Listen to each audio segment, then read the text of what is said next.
This week's miracle is called Through the Roof. Have you ever wished that you could make someone better? If you have a friend or someone in your family who's very ill, you want that person to be cured as soon as possible. When the word got around that Jesus could perform miracles, all the people who were ill came to look for him. Jesus was with his disciples in a house in Capernaum when word got around that he was there. First, one or two sick people came to ask him to make them better. Then more and more came to the house, and soon there were crowds clamoring to get in. The sitting room was full to overflowing, and people spilled out onto the street, and still more sick people kept coming, in the hope that this miracle worker could cure them. There were some teachers of law in the neighborhood who were watching what was going on. 4 men came along, carrying a friend of theirs on a makeshift bed. Now this friend had been paralyzed for a long time and couldn't walk. He was full of hope that Jesus could make him better. But when the 4 friends reached the house with their burden, they saw that there was no chance of getting in. "What shall we do?" said one. "We can't get back without seeing Jesus. We've come so far," said another.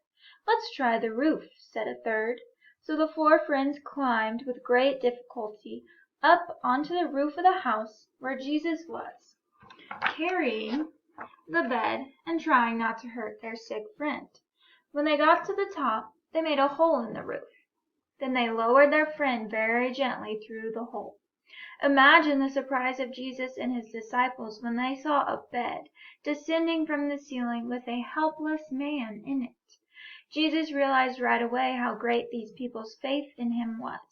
He went to the paralyzed man and said, "Your sins are forgiven." Everyone was shocked, especially the teachers of law, who were listening carefully. They had expected him to say something like, "You are better now." Jesus knew this. He said to them, "Which do you think is easier to say? 'Your sins are forgiven,' or 'Take up your bed and walk'?" No one answered. Jesus said, "The Son of Man can do both." Then he turned to the sick man and said, "Get up, pick up your bed, and walk out of here on your own." And the paralyzed man rose to his feet, picked up his bed, and walked steadily to the door. His friends peered down through the hole in the roof in amazement. But the teachers of law muttered to one another, "Who does he think he is? Only God can forgive sins." These were powerful men, and their disapproval meant danger for Jesus.